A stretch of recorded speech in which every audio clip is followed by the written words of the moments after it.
안녕하세요. 재무제표 파헤치기의 잔돈사냥꾼입니다.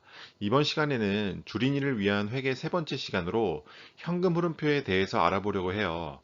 그 중에서 영업활동 현금 흐름, 그리고 당기순이익의 차이를 알고 싶은 분이나 영업의 질이 좋다는 표현을 쓰는데 그 뜻을 알고 싶은 분들이 보시면 좋은 영상일 것 같아요. 준비되셨으면 바로 시작해 볼게요. 우선 재무제표의 뜻에 대해서 한번 살펴보면은 회계상 재무 현황을 기록하여 보고하기 위한 문서라고 되어 있죠. 이 재무제표는 크게 5가지 요소로 구성되어 있는데 아래 살펴보시면 재무상태표부터 해서 재무제표의 주석까지 나와 있는 것을 알 수 있어요. 우리가 지난 시간에는 재무상태표와 손익계산서에 대해서 공부했고 이번 시간에는 현금 흐름표에 대해서 한번 살펴보는 시간을 갖도록 하겠습니다.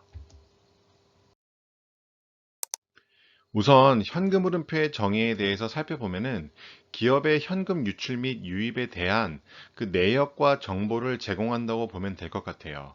아니 그러면 재무상태표랑 손익계산서에서도 현금 유출입에 대한 내역을 볼 수 있는 것이 아니냐, 무엇이 차이점이냐라고 반문하실 수 있을 것 같은데요.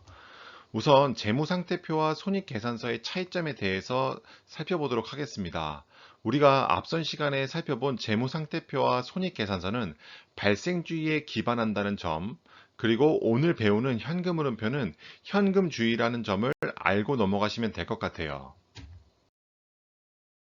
그러면은 발생주의와 현금주의의 예시를 한번 살펴봐야지 각각의 의미를 파악하실 수 있을 것 같은데요. 우선 현금주의에 대해서 한번 살펴볼게요. 현금주의는 현금이 들어오면 체크하고 현금이 나갈 때 체크하고 이 개념으로 이해하시면 됩니다. 만약에 2020년도 12월 1일에 떡볶이를 외상 2,000원으로 학생에게 팔고 돈은 그 다음 달인 2021년 1월 20일에 받은 경우에 대해서 한번 살펴볼게요. 2020년도 12월 1일, 즉 떡볶이를 먹은 날에는 사장님 입장에서는 현금을 영원 받지 않았고요. 그렇기 때문에 매출도 발생하지 않은 것을 알 수 있죠.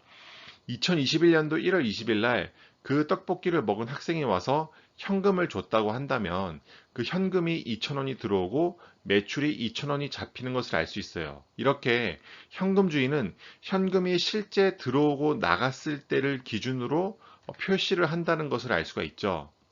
그렇다면 발생주의는 어떻게 되는지 한번 살펴볼게요. 발생주의라는 것은 현금 흐름과는 관계없이 거래가 발생한 시점을 중심으로 설명한다는 차이점이 있습니다. 똑같은 예시인데 2020년 12월 1일에 떡볶이를 외상 2,000원으로 학생에게 팔고 돈은 똑같이 그 다음 달인 2021년 1월 20일에 받은 경우를 한번 볼게요. 그러면은 떡볶이를 먹은 날, 즉 2020년도 12월 1일에는 매출 채권이라는 계정이 생겨서 2,000원을 계상하고요. 그리고 매출이 2,000원 발생했다고 써 놓는다는 거죠.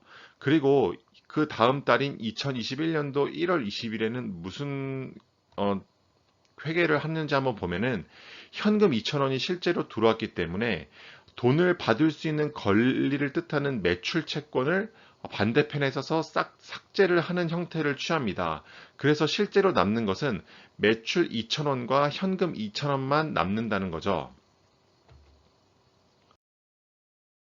현금주의에 기반한 현금 흐름표 예시를 살펴보기 전에 우리가 현금 흐름표에서 항상 살펴볼 수 있는 영업활동, 투자활동, 그리고 재무활동 현금 흐름에 대한 정의를 먼저 살펴보도록 하겠습니다. 영업활동 현금 흐름은 기업의 주된 영업 활동으로 제품을 제조하거나 상품을 구매해 판매하는 활동이라고 보시면 될 것 같고, 만약에 제조업이 아닌 서비스업 같은 경우는 서비스를 제공해서 그 판매하는 활동, 그리고 그렇게 해서 벌어들인 돈을 표시하는 곳이라고 보시면 될 것 같아요. 그 다음에 투자활동 현금 흐름이 있는데 이 위에서 말한 영업활동을 위해서 여러 자산, 유무형 자산을 말하는데요. 그런 것을 취득하거나 또는 파는 행동들, 그런 활동 등을 투자활동 현금 흐름에서 찾아볼 수 있다는 것입니다. 마지막으로 재무활동 현금 흐름이 있는데 이런 위에서 말한 영업활동 현금 흐름과 투자활동을 위해서 자금을 조달하거나 또는 영업활동을 통해서 돈을 많이 벌었을 경우 배당금과 같이 주주들에게 환원하는 이런 상환활동 등은 이 재무활동 현금 흐름에서 찾아볼 수 있습니다. 그럼 실제 삼성전자의 연결 현금 흐름표를 살펴보겠는데요. 우선 크게 세 덩어리로 나눠져 있는 것을 알 수 있는데 영업활동 현금 흐름과 투자활동 현금 흐름, 마지막으로 재무활동 현금 흐름인 것을 볼 수 있습니다. 영업활동을 통해서 삼성전자는 1년 동안, 즉 52기, 52년째 영업활동을 하고 있다는 뜻인데요. 2020년 1월부터 그 해 말까지 65조 정도의 영업활동으로 돈을 벌어들였다라는 것을 말하고 있습니다. 그럼 실제 이만큼의 돈을 벌어서 투자 활동으로 53조 원을 썼다라는 것을 알 수 있고, 그리고 재무 활동을 통해서 약 8조 3천억 정도의 돈이 나갔는데요. 뭐 자세히 살펴보면은 뭐 사채, 회사채나 장기 차입금을 상환하고 그 다음에 주주들을 위해서 배당금을 지급했다. 이런 내역들이 있습니다. 정리해 보면은 이렇게 영업활동 현금 흐름, 실제 영업을 통해서 벌어들인 돈으로 투자 활동을 했고, 그리고 재무활동 현금 흐름을 통해서 배당금을 지급하고 뭐 차입금이나 사채 등을 상환해서 실제 2020년 1월 1일에 현금성 자산이 약 26조가 있었는데 이번 활동을 통해서 2조가량이 늘어나서 기말의 현금 및 현금성 자산이 29조 정도가 됐다라는 것을 알 수가 있습니다. 그러면은 발생주의에 기반한 재무상태표는 어떤지 한번 예시를 보면은 이렇게 매출 채권이나 미수금은 실제 돈을 받지 않았지만 앞으로 미래에 받을 돈에 대한 권리를 뜻합니다. 이런 것들은 자산에 표시가 되는데 실제 돈은 왔다 갔다 하지 않았지만 앞으로 받을 것이기 때문에 이렇게 재무상태표에 표시가 되고, 그렇기 때문에 재무상태표는 발생주의에 기반한 표현이라고 보시면 될 것 같아요. 그러면 영업활동 현금 흐름과 당기 순이익의 차이는 무엇인지 한번 살펴볼게요.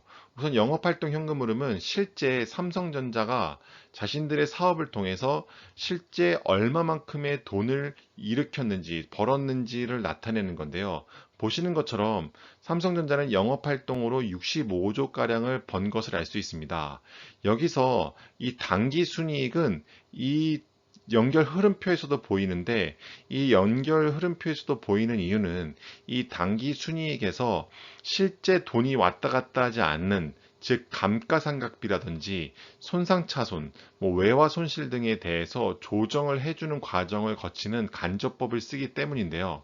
그렇기 때문에 이 영업활동 현금 흐름과 당기 순이익의 경우에는 실질적으로 영업활동 현금 흐름이 항상 조금씩 더 크거나 비슷한 경우가 많습니다. 왜냐하면 이 조정 과정을 거치기 때문에 이런 감가상각비나 손상차손, 외화손실 등을 더해줍니다. 이 당기순이익에서 그 값들을 더해주기 때문에 실제 영업활동 현금 흐름은 당기순이익보다는 크거나 같은 경우가 많습니다. 따라서 우리가 영업의 질이 좋다는 것은 영업활동 현금 흐름과 당기순이익 간의 차이가 적다는 뜻을 얘기하고, 만약에 영업활동 현금 흐름이 당기순이익보다 훨씬 크거나 또는 훨씬 작거나 그 차이가 점점 더 벌어진다면 그 이유를 꼭 확인해 봐야 되고, 영업의 질이 좋지 않다고 예상해 볼 수 있습니다. 우리가 현금 흐름표를 또 중요하게 봐야 되는 이유는 주가 향방에 대한 단서를 제공하기 때문입니다. 보시는 그래프는 테슬라의 2011년도부터 2021년, 즉 10년 동안의 주가 추이를 나타내는 그래프인데요. 보시는 것처럼 2020년도부터 2021년도까지 주가가 급격히 상승한 것을 알 수 있어요. 이 동안에 도대체 무슨 일이 벌어졌는지 한번 다른 그래프를 한번 가져와 봤는데요. 보시는 그래프는 잉여 현금 흐름으로 영업활동 현금 흐름에서 캐펙스라는 실제 미래를 위해서 투자한 금액을 뺀, 뭐 유무형 자산에 투자하거나 뭐 그런 것들을 얘기하겠죠. 그 값을 뺀 다시 말해 영업활동 현금 흐름에서 캐펙스를 뺀 값이 잉여 현금 흐름인데 이 잉여 현금 흐름이 2018년도에는 마이너스 33억 원이지만 2019년도부터 1조 1000억 원, 2020년도에는 3조 원으로 아주 빠른 속도로 상승한 것을 알 수 있죠. 이 같은 기간에 이 주식도 테슬라의 주식도 급격하게 상승한 것을 알 수 있습니다. 이렇게 현금 흐름에 따라서 주가의 향방을 예측할 수 있기 때문에 현금 흐름표가 중요하다고 할 수 있습니다. 지금까지 주린이를 위한 회계 세 번째 영상 봐주셔서 감사드리며 다음 시간에는 좀 더 좋은 영상으로 찾아뵙도록 하겠습니다. 구독과 좋아요 그리고 댓글은 사랑입니다. 감사합니다.